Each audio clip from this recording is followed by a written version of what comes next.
எல்லாருக்கும் வணக்கம். நான் Hema Subramanian. Welcome to home cooking Tamil. பொதுவாக ஃபாஸ்ட் ஃபுட்ஸ்னால் நம்ம எல்லாருக்கும் பிடிச்சது பர்கர்ஸ். இன்றைக்கி ஒரு ஸ்பெஷல் சிக்கன் பர்கர் ரெசிபி எப்படி செய்யறதுன்னு காட்ட போகிறேன். ஸோ வாங்க நம்ம இப்போ டைம் வேஸ்ட் பண்ணாமல் ரெசிபிக்குள்ளே போகலாம்.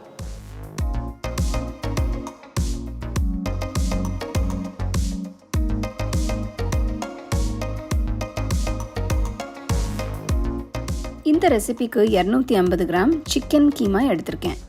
இதில் 3 டேபிள் ஸ்பூன் பொடியாக நறுக்கின வெங்காயம், 4 பல்லு பூண்டு பொடியாக நறுக்கினது, கொஞ்சம் பொடியாக நறுக்கின கொத்தமல்லி, உப்பும் போடுங்க. நெக்ஸ்ட் 1/2 டீஸ்பூன் மிளகுத்தூள், அப்புறம் 2-3 டீஸ்பூன் பிரெட் க்ரம்ஸ் சேர்க்கிறேன். ஒரு முட்டையை உடைச்சி ஊற்றி எல்லாத்தையும் சேர்த்து நல்லா மிக்ஸ் பண்ணுங்க.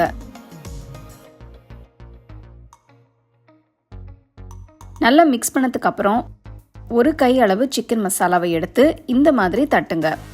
ரொம்பவும் மெல்லிசா தட்டக்கூடாது, அதே மாதிரி ரொம்பவும் பெருசாகவும் தட்டக்கூடாது.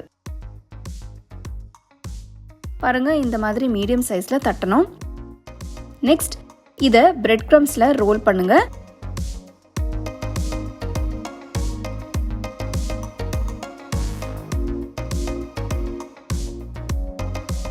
ரோல் பண்ணதுக்கு அப்புறம் 10 நிமிஷம் ஃப்ரிட்ஜில் வைங்க. அடுத்து பிரெட்டை 2 கட் பண்ணுங்க. எண்ணெய் இல்லாமல் ஸ்லைட்டாக உள்பக்கம் மட்டும் டோஸ்ட் பண்ணுங்க. பேட்டி நல்லா செட் ஆயிடுச்சு. நம்ம ஃப்ரை பண்ணும்போது பிரிஞ்சு வராமல் இருக்கும். அடுத்து கடாயில் கொஞ்சமாக எண்ணெயை ஊற்றி எண்ணெய் சூடானதும் பொறுமையாக எண்ணெயில் போட்டு ஃப்ரை பண்ணுங்க. அடுப்பை லோ ஃப்ளேமில் வச்சு ஃப்ரை பண்ணுங்க. அப்போ தான் நல்லா வெந்து வரும். பொறுமையாக திருப்பி விடுங்க. நல்லா வெந்து கோல்டன் ப்ரௌன் கலருக்கு மாறினதும் எடுத்து தனியாக வச்சுருங்க. நெக்ஸ்ட் டோஸ்டட் பன்னில் கொஞ்சமாக மேனேஸ் போட்டு ஸ்ப்ரெட் பண்ணுங்க. நெக்ஸ்ட் மேலே தக்காளி ஸ்லைஸ் வச்சு அதுக்கும் மேலே ஃப்ரை பண்ண பேட்டியை வைங்க. ஒரு ஸ்லைஸ் சீஸ் வைக்கிறேன்.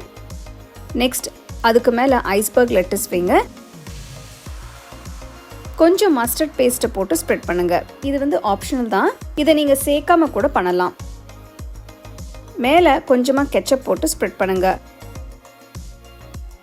மீதி பாதி பன் மேலே வச்சு க்ளோஸ் பண்ணுங்க. பர்கர் பிரிஞ்சு வராமல் இருக்கிறதுக்கு டூத் பிக்கை வச்சு குத்தி உடனே சர்வ் பண்ணுங்க. நல்ல சூப்பரான சிக்கன் பர்கர் வீட்லேயே எப்படி செய்கிறதுன்னு பார்த்துட்டீங்க. ஸோ இதுக்கு தேவையான எலிமெண்ட்ஸ் அது எல்லாமே நீங்கள் முன்னாடியே வாங்கி ரெடி பண்ணி வச்சுக்கிட்டிங்கன்னா ரொம்ப குயிக்காக ஈஸியாக அதை நீங்கள் செஞ்சிடலாம். எல்லாருமே நல்லா என்ஜாய் பண்ணுவாங்க. கண்டிப்பாக ட்ரை பண்ணி ரசித்து சாப்பிடுங்க.